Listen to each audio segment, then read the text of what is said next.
this time. I'm Nimish and I joined DaoLens back last year, and I handle things around marketing and growth at DaoLens. And talking about how I ended up joining DaoLens, I worked as a marketer in a Web2 company.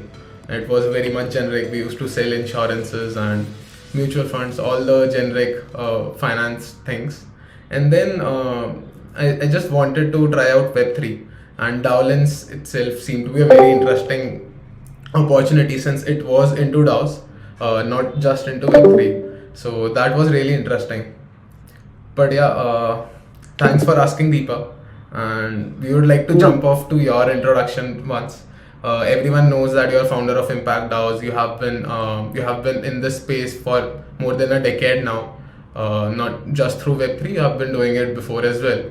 So if you can just shed some light on that, how is it the journey so far? Yeah, great. So initiated Impact DAO Media. It's a decentralized media organization that's focused on highlighting the good in crypto. So think of us like bankless media, but we are exclusively focused on highlighting the stories of Impact DAOs and all the stories happening at the intersection of Web3 and crypto and social impact.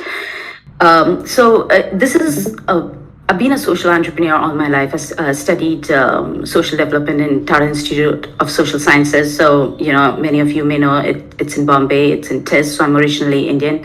And I worked in the slums of Bombay, so I started at the really grassroots level. And then I moved out of the country. I moved to Singapore, and I got the opportunity to work with Salesforce Foundation, which is a massive tech company, and they have a philanthropy which is very core to what they do. So when Mark Benioff started Salesforce, the cloud technology company, he committed 1% of equity the day he founded his startup in his apartment in SF, that he's going to donate 1% of the equity to doing good. And so when the company went public, they formed the Salesforce Foundation, and doing good is integral. And almost every other Silicon Valley company has adopted their model of, committing 1% right at the start, including Google Box and everybody else. So I managed the philanthropy for Asia Pacific, and I got to travel extensively in Southeast Asia, Australia. We had an office, and it was just an amazing experience learning about international development and seeing things differently, from outside India.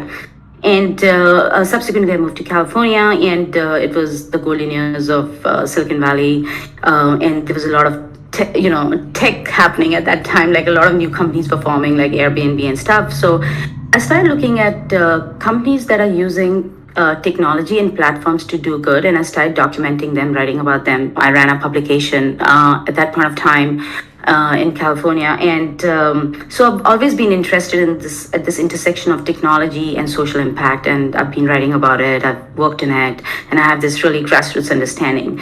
And in 2021, when I was on Twitter, I've always been on Twitter, I saw this tweet from the founder of Polygon, Sandeep, saying, he can't take it sitting down anymore. There was a bad, Delta outbreak in India, and that he wants to mobilize funds, crypto funds.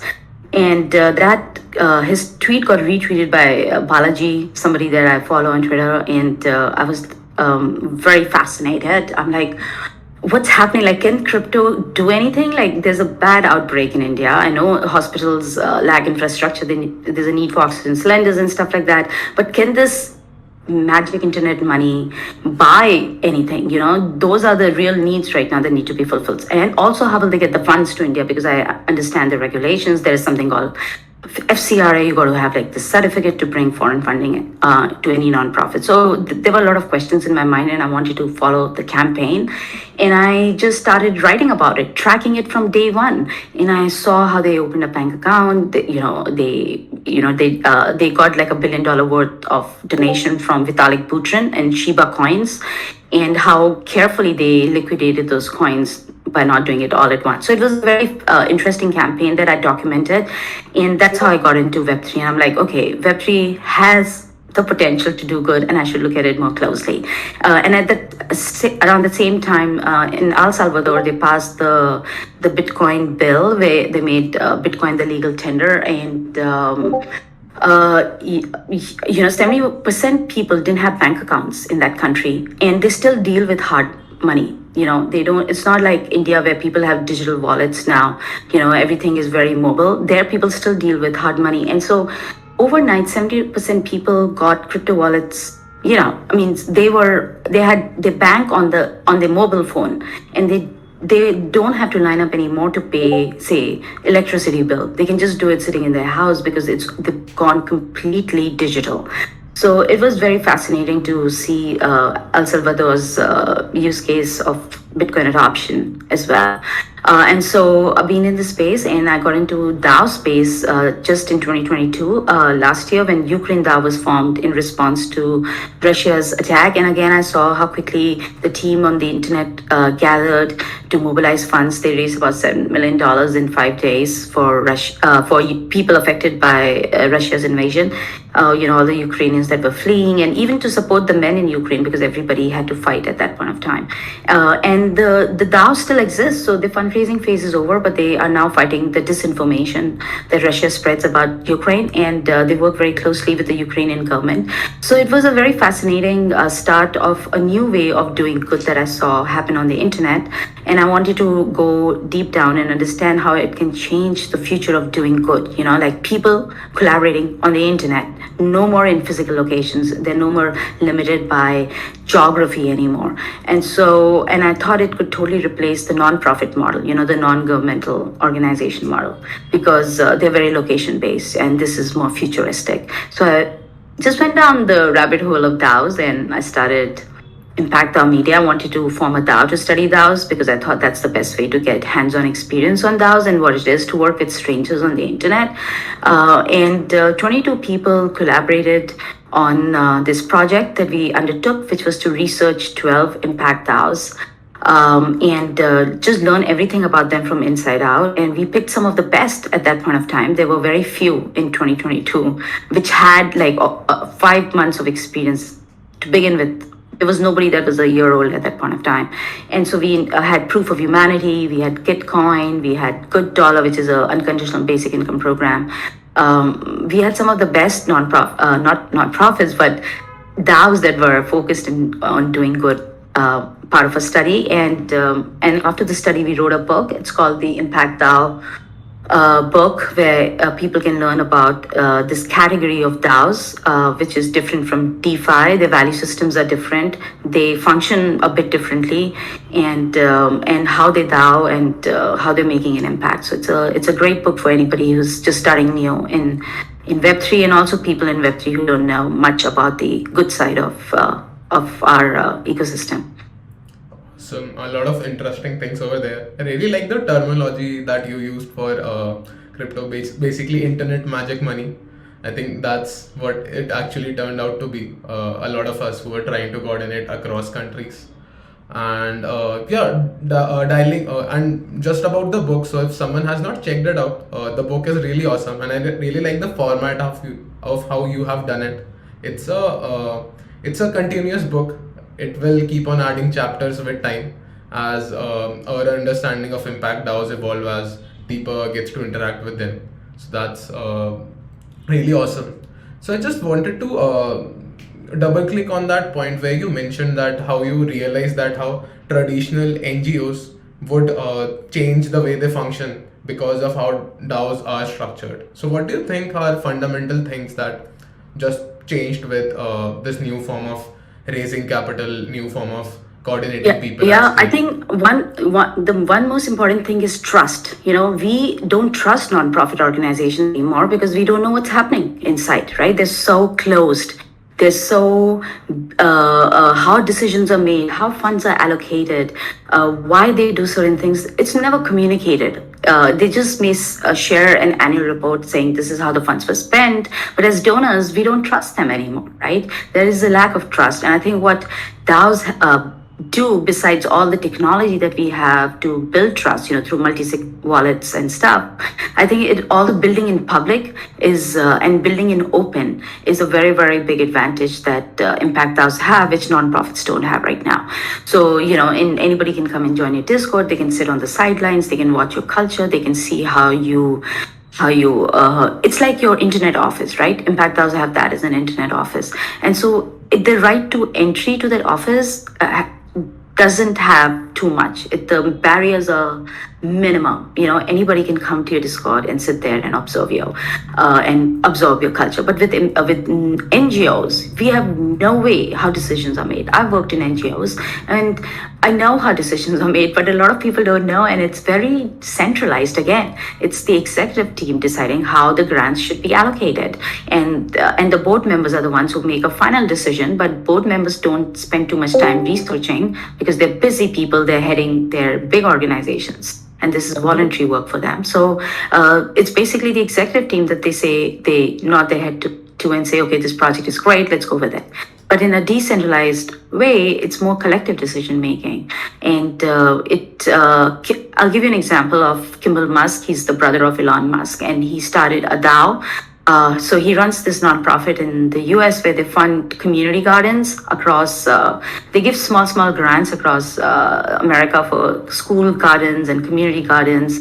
And he was doing it in a very typical nonprofit fashion, a small team deciding how the funds should be allocated. And his just spending on that whole machinery was very expensive for him. So in 2021, in September, he launched a DAO to just experiment with decentralized philanthropy. And instead of the team deciding, he got the grassroots people, the people who are already experts, working on the front lines in community gardens, to come and vote on which are the grantees or which are the organizations should get funds from Big Green DAO. And so it was a decentralized process that was powered by people on the front lines who have better knowledge and better understanding of who should get the money rather than somebody sitting in an office. And he himself didn't have a vote on that matter for at least 3 grant cycles. Eventually he got one. The team decided to give him one, but the process was completely decentralized. The power was distributed. So I think there are a lot of great ways that Impact DAOs are going to disrupt the nonprofit space, because they're just so different. They have this first principle thinking of doing things, and nonprofits are over 100-year-old institutions. They haven't changed much. True. They're still stuck in the past. Got it. And on that note, you mentioned that a lot of these DAOs. So a biggest advantage over here is that DAOs decentralize the decision-making process. But how do you define it in the first place? That who should be taking the decision? It should not come with the amount of money they're putting in. So. Oh no. So again, as I said, the Kimballs. Let's go back to Kimball Musk's model. Yes, it definitely should not be dictated by who donates the most, that they get a vote. It should be based on expertise and know-how, and that should be earned. So in Kimball Musk's model of, how he allocated one vote, it was one vote per person. The way he allocated that vote was that he only gave it to the people on the front lines. He didn't even give it to his donors. So the campaign, when he launched the DAO, he even opened it up to the public to donate to this pool of money that will be distributed to these grassroots kitchen or community gardens. And he did say that people who donated more than $1,000 will get one vote, but he didn't include them at all in the beginning because he didn't know how this process would go. And so he ran it as an experiment for 1 year, this DAO thing. And now he's formalized it. I need to go back and check what the status with the donors who've donated more than $1,000 is. But their votes can be counted with enough people, if there are enough votes for people who have the know-how and the expertise in the matter. Right now the decision making is very top down, but what he's doing is he's making decision making very bottom up, which is very fascinating. Also, it's a great way to engage donors in your ecosystem, because sometimes by giving donors a vote or inviting them into the inside and giving them a say in the matters is I think is a very more meaningful relationship with your donor, because donors are your investors, right? If they put $1,000, they invested in the cause, and so they should have a say in the matter. And right now, donors have no say in the matter. They give so much money. I mean, it's okay if you're just donating $1, which is different. But if you are putting in a sufficient chunk of money because you totally believe in the cause, they're not there to make money. They're here to donate money. So there's a different mindset. They want to use the money for good. And it's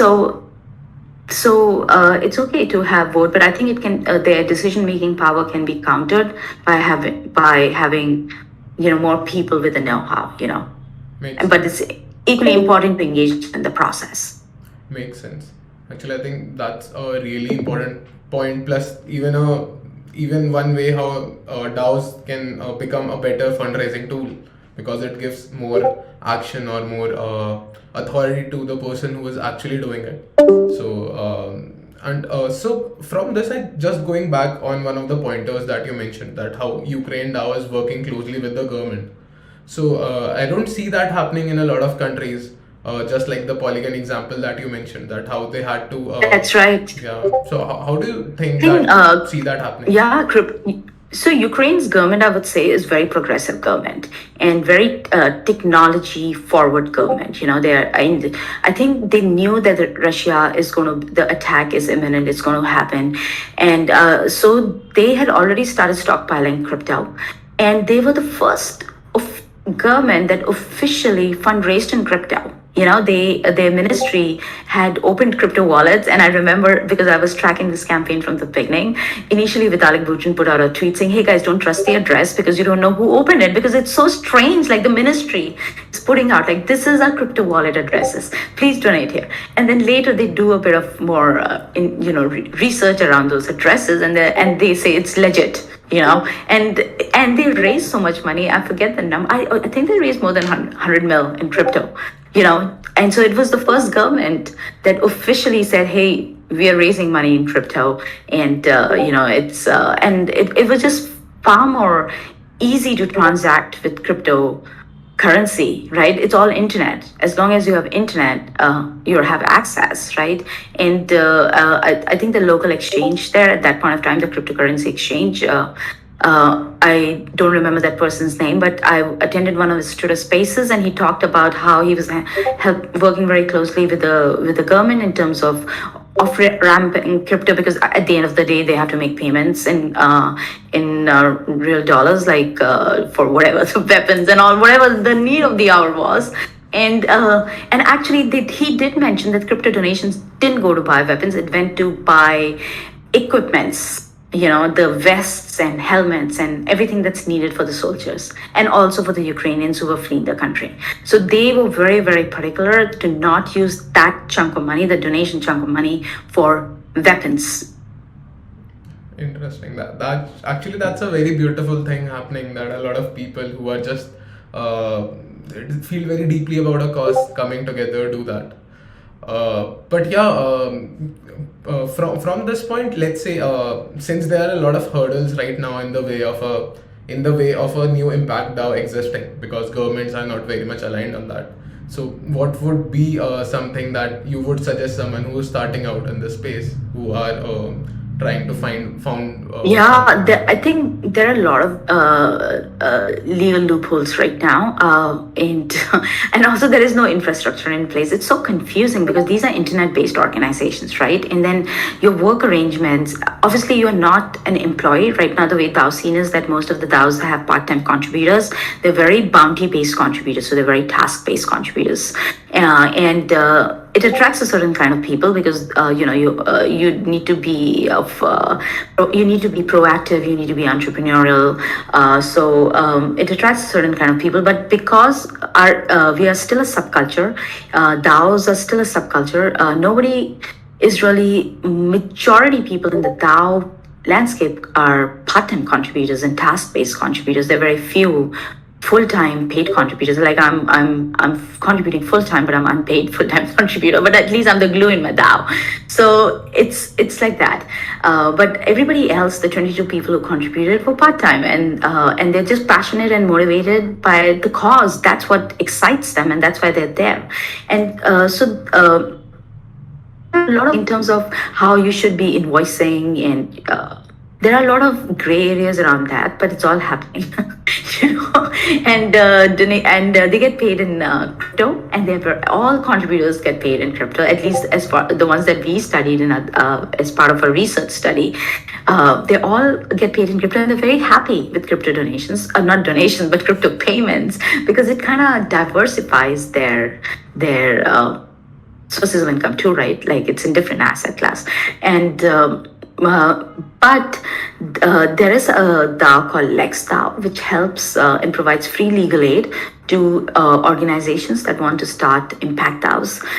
Most of these organizations start mission first because they're very passionate, they want to do things, and they don't want bureaucracy to come in the way, right? Like it's like, oh, I want to go fight this, and wait, I need to wait for a year to get a nonprofit certificate, like to even begin doing good work. Like, isn't it like crazy? So it is very bureaucratic to start a nonprofit organization, and it sometimes just kills the spirit. And so people go mission first. They mobilize the community. It's not illegal to mobilize the community on the internet. Like it's totally fine. You can start working on it. Have everything, and everything can be done retroactively. It's a very retroactive way of doing things. And so you go mission first. You operate. You form your community. You socialize your idea. You just galvanize the people. Money can come in later, even at Impact DAO money media, like my own DAO. We were people who were excited by the mission. We had no money to begin with. Money came in much later, after 3-4 months after we did a Gitcoin fundraiser, and we put out our research and a book idea, and people came and donated to our proposal. So the money part only came in 4 months later. So it's fine. And then you start thinking of, okay, how should we make these things legit? And there's infrastructure, there's support system within Web3, like Lex DAO. There's Kali DAO, which is making incorporating as a, they have a wrapper basically that makes things legal, and doing that is very smart contract enabled.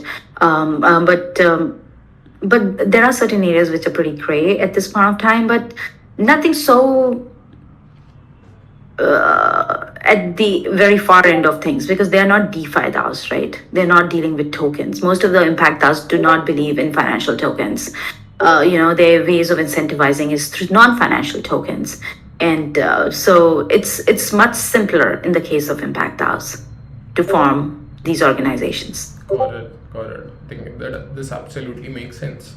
Now, one topic that I really wanted to bring up in this discussion was around the stigma that is attached with impact DAOs right now. When you hear about DAOs, it's mostly Uniswap DAO or any other major one that is maybe dealing in DeFi and in that space. So, what's your views on that? Yeah, I feel like the mainstream narrative around DAOs has been dictated by DeFi DAOs, and they're totally notorious. I agree with that. They say something, they do something totally different, right? They say decentralized, but they're very centralized at the back end, right?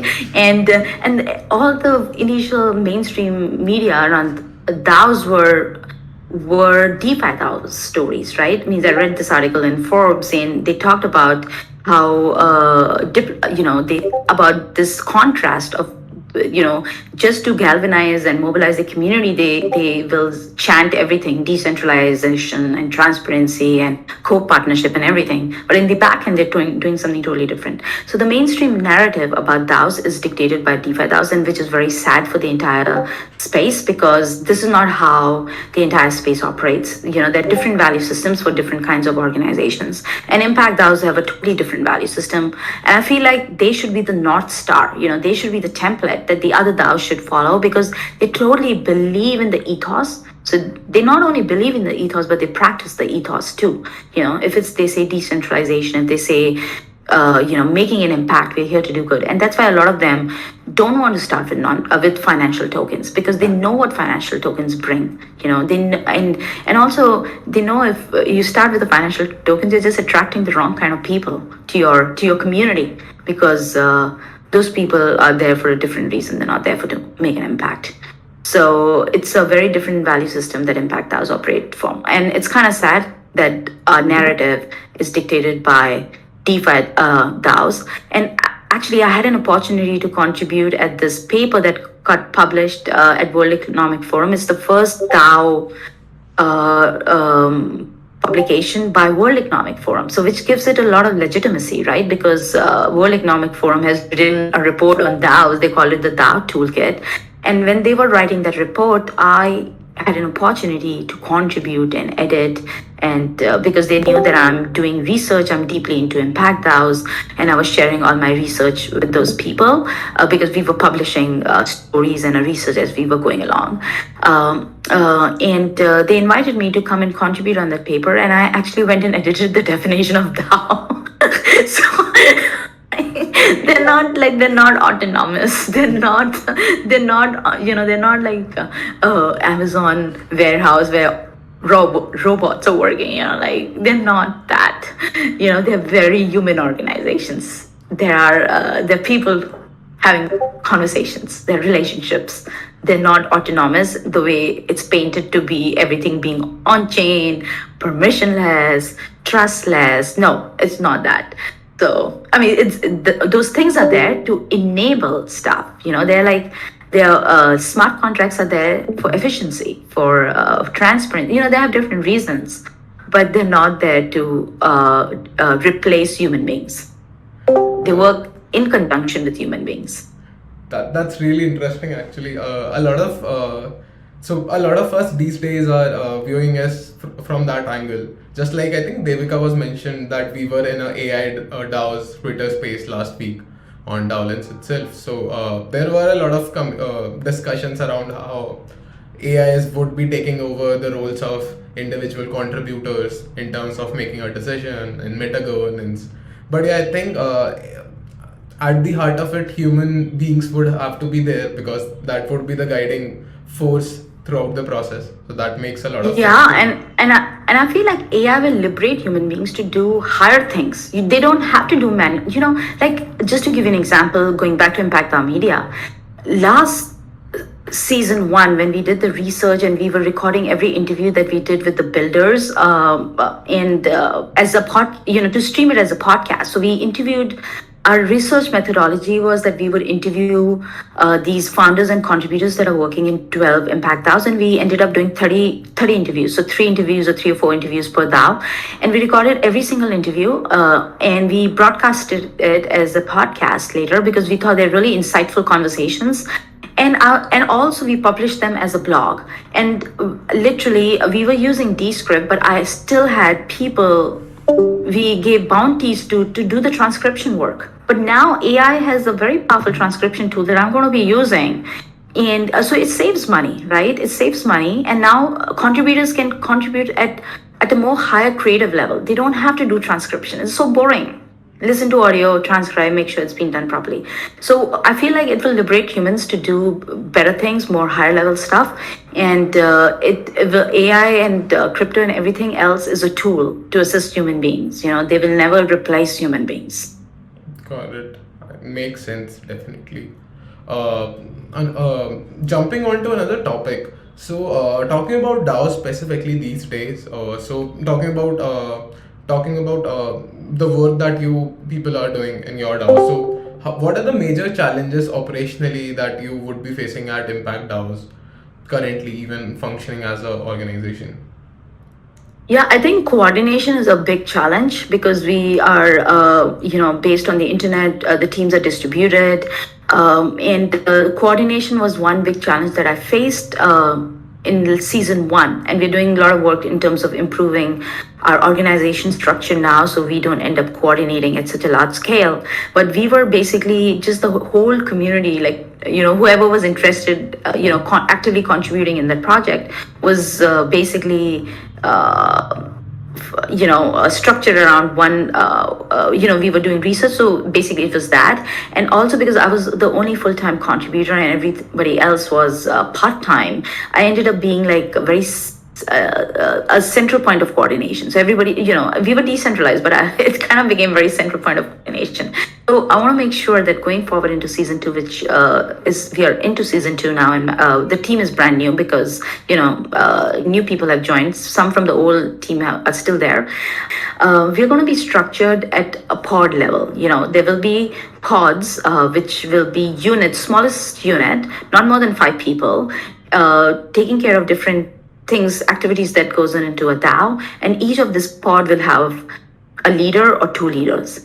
And so, and obviously, as a full time person, I understand that sometimes even those leaders might have to take a break or may not be able to contribute. I will have an overall oversight, but I'm not going to be engaged in decision making or managing that pod. Like it's very decentralized. There are like 4 or 5 pods. One pod, as you said, a book is going to be dynamic, so we want to keep updating the book. We also want to, break down that book into million formats, different formats for people to consume information, because some people like small articles, some like long form articles, some like Twitter threads.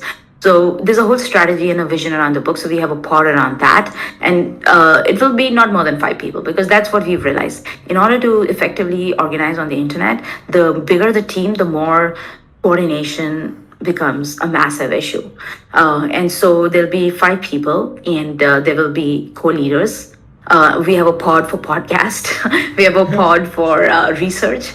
So, we're a media org, and we try to do, create content, but then use that content, repurpose it in 1,000 other ways, So it's meaningful content that we create. And that's our whole strategy moving into season 2. But these are learnings from season 1, because it was seriously one of the most challenging thing was this coordination. Got it. Actually, I think that that makes a lot of sense to me, because I've seen this issue coming up a lot. I read about it on Twitter a lot. Now, just going back to one of the initial things that you were mentioning, you were mentioning that you interviewed people from 12 DAOs, 12 Impact DAOs.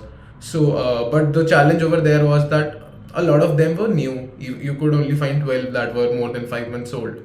So, are there any examples of DAOs who have been generating that impact at scale as of now, or is it? Oh yeah, totally. Take Gitcoin for instance. Gitcoin is one of the largest, crowdfunding platform for open source projects, and I do say they do have a history. So because they were a tech company to begin with, in 2017 they started as a tech company, and in 2021, May of 2021, they transitioned into being a DAO. They launched a token, GTC token, and they're one of the most valuable company. I think they passed on around 54 million in grants already to open source projects within the Web3 ecosystem. They just launched with the decentralized grant protocol, it's an out-of-box solution. Anybody can take it and deploy it and do decentralized grant making within their own ecosystem, be it Ethereum, be it Solana, be it Cardano, or be a nonprofit. And so I feel like their impact has been immense. And they, since May 2021, they've been operating as a DAO. And they've had so they run like a crowdfunding campaign using quadratic funding, matching, every quarter. And so since May 2021, if they've had like almost 1.5 years of operating as a DAO, and they've run multiple quadratic funding matching campaigns, and quadratic funding is a very powerful mechanism. It was a research paper written by Vitalik Buterin, and they were the first ones to apply that research in practice. And it's about community. It's about how many members support your project rather than how much money you've got. So, for instance, when I was fundraising on Gitcoin for the very first time, it was in June 2022. 142 people donated to my campaign, and in total, I only raised $700. Like minimum, what people donate is $1, right? But by the end, I ended up receiving $8,000 in donations because it was a quadratic funding match. So I think Gitcoin is a very powerful example of an impact DAO making an impact at a grand scale. Proof of Humanity is another powerful example, because Proof of Humanity is a registry of unique registry of human beings. It's like it solves for a lot of problems like Sybil attack or bots on Twitter, because every human can be verified on the blockchain. And they started as a DAO, and as a DAO they have failed after a year, because they realized that the model they adopted wasn't a great model. They adopted like one person, one vote, everybody should have a say, on they are the most democratic DAO. But as we know, democracy doesn't work to taken to full extreme. So as the DAO, they failed. But in terms of, the protocol they built, which was sourced by, which was the DAO, the DAO was very much functioning. It's very powerful as a tool. So I think the impact they're making is very internet scale. And even though they had very little time operating as a DAO, their ideas are very powerful, and with the community, I think it just amplifies the impact. Got it. Yeah, and yeah, touching upon that, even we are a great fan of what Gitcoin has been doing. It's really inspiring. Coming on to that, so you mentioned that you even worked in slums of Mumbai at the start, so you have a very ground understanding of how NGOs work. So do you see even them coming onto a DAO sort of a model down the line? Totally. Dharavi, the largest slum in India, that's where I went for my field work, as part of my program, and I had to go for field work there. Basically, I had come from Delhi, and I'm telling you, the whole exposure was like a very big cultural shock for me too. But, it's the largest unorganized sector.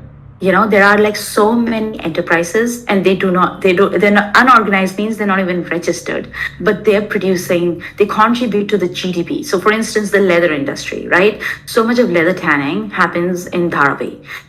So much of little things that they sell in the trains, and pins, and making incense sticks happens in Dharavi, and these are unregistered enterprises, and so sometimes they don't have access to bank accounts and things like that. Now they can, and they're cooperatives. Most of the time they're cooperatives, because they're operating in the slums, and legit papad, for instance, the very famous brand, they're made in Dharavi, by the way. When I used to go there, I used to see them drying on the baskets upside down. And it's a cooperative. Legit Papad is a cooperative. So now, how easy it would be for them to have a wallet, on their mobile phone. Everybody has mobile phones in India. A crypto wallet. They don't have to go to banks to get a bank account open. They can. Their model is anyway very cooperative and very ground bottom up, and all they have to apply is Web3 tooling. Which is all available on the mobile phone. I think as the tooling becomes even more sophisticated, we are not there yet. In terms of wallets, we are there, but other things we're not there yet.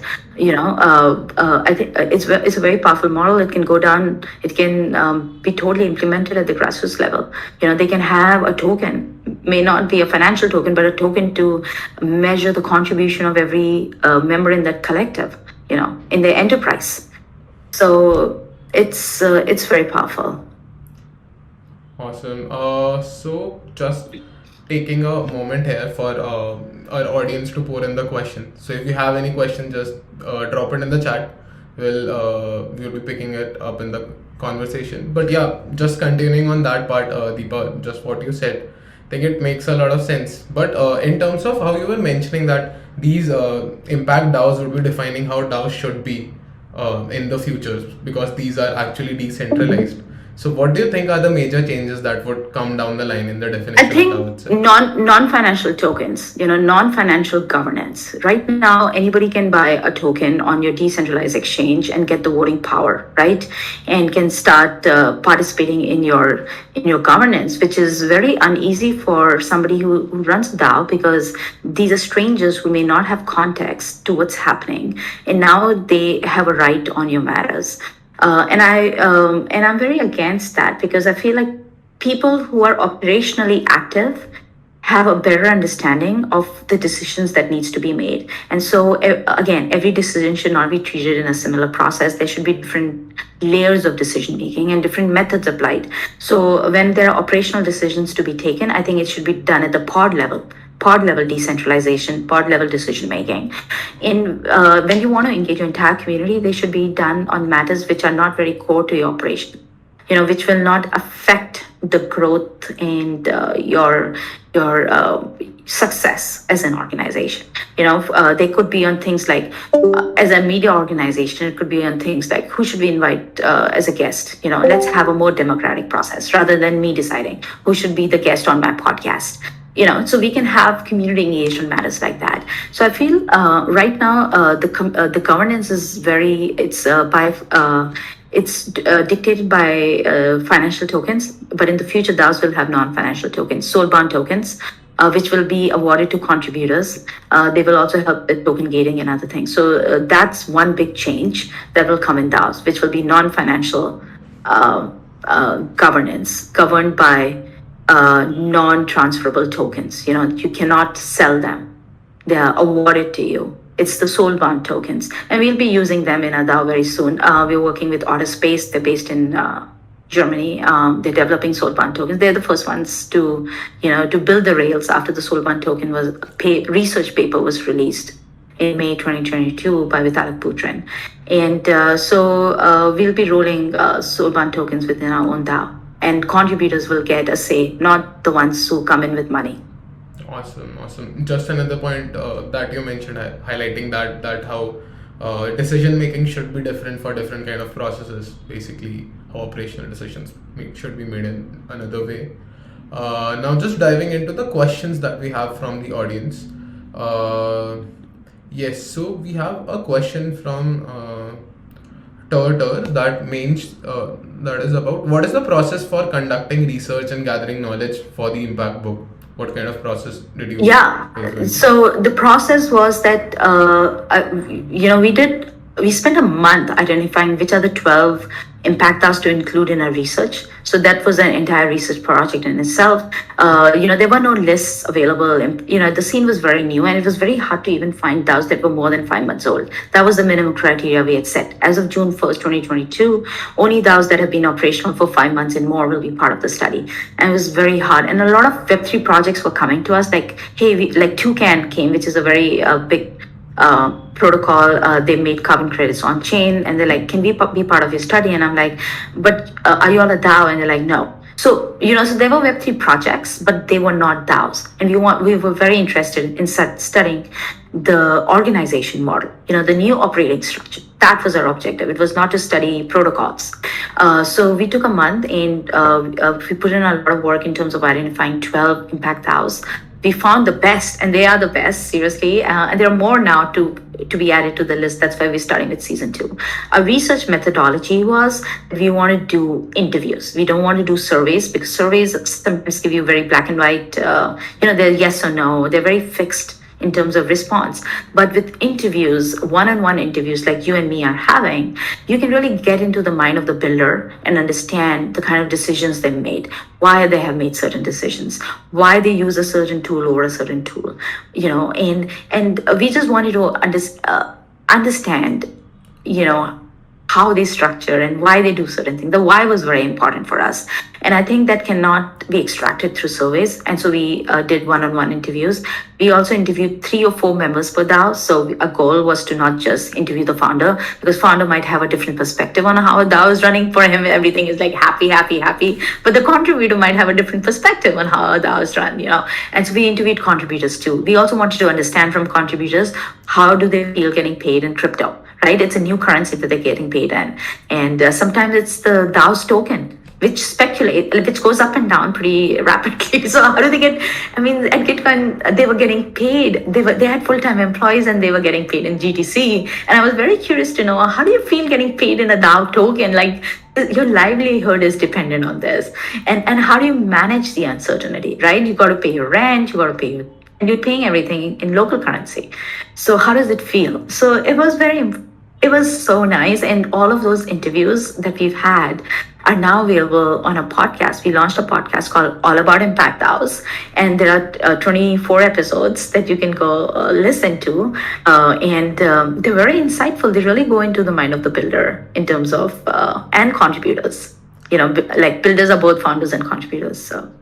Definitely, I would love to check it out. I will also drop a link in the chat for anyone who might be interested. Yes, so coming on to the next question, what might be other ways to fund impact DAOs rather than donation and grants? Oh yeah, very good question. So right now, as I said, the legal, they don't have, they start mission first, and they work backwards. A lot of DAOs do not have a nonprofit status. They may have been registered as an LLC because it's just an easy incorporation. Again, registering and getting a nonprofit status is a far more tedious process. So they might not have a nonprofit status, and so they're left out from the larger donor base. They don't have traditional donors donating to them because they don't have a status. So a maximum donations to these impact DAOs comes from within the ecosystem because they love the ethos. It's like the Web3 ecosystem supporting them, and so a lot of them fundraise on Gitcoin is a very go-to platform for impact DAOs to fundraise from. A lot of them also launched their token. So I'll give you an example of two impact DAOs that were part of a study. One is obviously Gitcoin, that launched the Gitcoin, a GTC token, when they launched as a DAO in May 2021, and that token sustains them. That's where the money comes for their operations. When you fundraise on the platform, they pass on 100% of the grants that the funds that you've raised to you. They don't even keep 1% or 0.5% because their money, their operating costs, does not come from their business model. That does not come from the platform. Like if you fundraise on GoFundMe, they'll keep a certain percentage. So GTC, the token, is the one that helps them run their operations. There was another DAO called Human DAO, and they started. The founder is based in the US, and the contributors are some are in the Philippines and some in Australia. They launched a token in December 2021, and they raised almost close to $4 million with the token launch, and they sustained their operations through the token. And what they're doing is social impact. They're using crypto to improve lives. They started in the Philippines when Axie Infinity was. It's still a very popular game, but it was one of the most popular game at that point of time. And owning Axies was very hard, but Filipinos, there was COVID, they couldn't go out to work, so they were playing Axie Infinity a lot. And that became a source of revenue for a lot of them. And so the demand just exploded in the Philippines. And it was getting hard for the teams to buy Axies. It was very expensive. So Human DAO was formed to provide scholarships to people to loan them Axies. And it's such a great Web3 native thinking, right? To help people, because at the end of the day, it's helping them generate money, which they can then use to go buy rice or noodles or whatever they need to buy, right? And I know, and COVID, people weren't doing much, so all they were doing was gaming. So, and now Human DAO has expanded, and they're launching in different markets, not just in the Philippines, but in Africa, with a different model, with a more sustainable model, which is going to be providing, it's like gig economy, but within the Web3 ecosystem. So they're educating, they've accepted these young people who are very they have computer know-how, but they don't have jobs, to be part of the ecosystem in two countries in Africa and the Philippines. And people in the Western world can buy something called an NFT assistant, like they can buy a card which has certain energy on it, there's an energy amount on it, and then they can outsource simple work to these people that are part of the Human DAO community, that have gone through some assessment process and now are part of their community and can do simple tasks like, hey, I'll be going to eat Denver, can you book me a hotel? I don't have time to research, for instance. I don't even have time to go to booking.com. Just do it for me. This is the venue, find me the clothes, and they'll do it for you. At Impact DAO Media, I could use them to and I intend to actually, I haven't just got into it. They're running a beta test right now, and I want to be part of that. Take my Substack article and post it on Medium. It doesn't take much, right? Post it on Medium for me, and they get paid in a stable coin, and it's just a great way of plugging them into a global economy.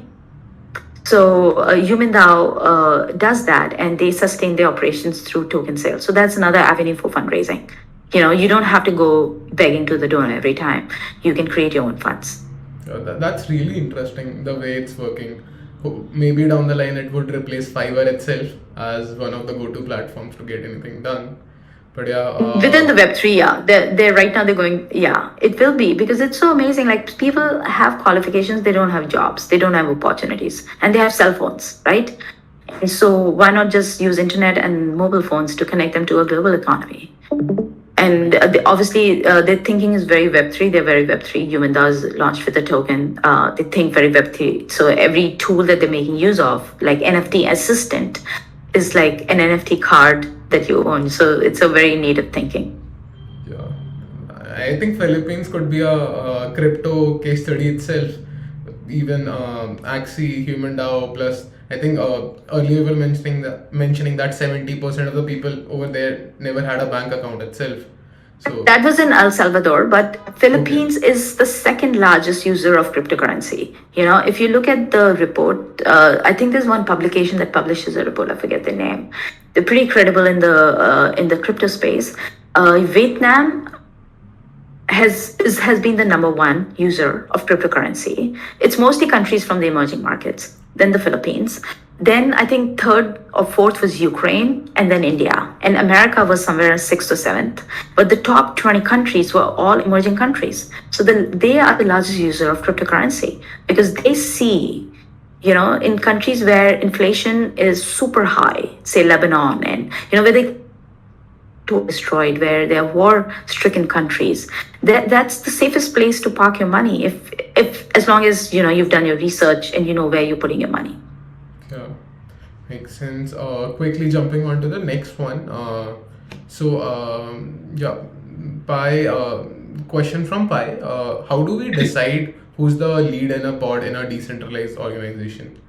I think it's more about how do we decide that pod leader. It's based on the leadership that the pod people show. Because again, as I said, DAOs attract people of a certain mindset. You know, most of them are I'll do the work for you, then you keep me, you know, kind of a thing. Like, then I'll be part of it. You know, you don't have to go the other way around. You know, they're very proactive. They do the work first, then and then you say, oh, you know, this is so great. Why don't you be part of my DAO? You know, and so it's mostly based on people's initiatives and how much leadership they want to take, right? Got it. That's how you decide. Yes. So taking the last question, I think we just have enough time. What do you think about the worthless refi tokens as a danger to impact DAOs? I'm not sure. Worthless means they have no financial value. I mean, you know, right now, a lot of DAOs, well, not just Impact DAOs, but other DAOs, because the market is so bad that the tokens are so bad that everybody is actually doing free volunteer work. You know, including like bankless DAO contributors, I would say, like, and they put in a lot of work. So, in fact, I would say Impact DAOs are in a better place because they fundraise on Gitcoin and they get the donations they raise is in DAI, which is a stable coin. So, at least the contributors in those Impact DAOs are getting paid in a stable coin at this point of time, which is much better than getting paid in a token that might have a future value or that might increase in the future, right? So you're putting in all the work. And as I said, everything is very retroactive in the DAO. So you hold on to a token thinking it would have some value, but let's put in the work today. Got it. Makes sense. Just I think a small request that came in from Sejal. So Sejal is asking if you are gonna be in Denver for ETH Denver. Yes, I'll be in Denver from March 1st to March 5th. So anybody who's in Denver, I'm on Telegram. I'm most active on Twitter, and my DMs are open. My Twitter handle is Deepa Rocks. So that's DEEPAROCKS. So just send me a message. Awesome. And I'll sync up with you. Awesome. Sejal, please do drop a message. That's awesome. So we are just around the corner. I want to hear if you have any ending thoughts about the discussion. What do you think is the way forward from here? No, this is great. Anybody who's passionate about the future of work, future of doing good, please join Impact DAO Media. We're just starting with season 2, and as I said, we're a team of passionate people. We're very rich in social capital. Like, we have a big community on Twitter. Discord community, I think, is a subset of my Twitter community. It's much smaller, but we have a much bigger community on Twitter, and we need help. We need help. We're generating great content in the sense that it's so meaningful. simple. It's so easy to understand. It totally breaks down every concept in Web3, and we need help purposing that content in formats that people understand. So, and also in terms of helping out with the research as we begin with season 2. We're going to deep dive into 8 new impact DAOs, and we're going to include DAOs from the network state, the Balaji's concept of the network state, because I feel they're very futuristic and it might have an impact on the way we transact with each other. So we want to study them too. And there are many DAOs that are experimenting in that space. And also DAOs from the decentralized space, which is decentralizing science and IP and everything else, which has massive impact on society. Awesome. That sounds exciting. A lot of the DAOs that you mentioned right now sounds very exciting to me. Definitely, I'm gonna spend next 1 week of mine just going through things that you mentioned and learning more about it.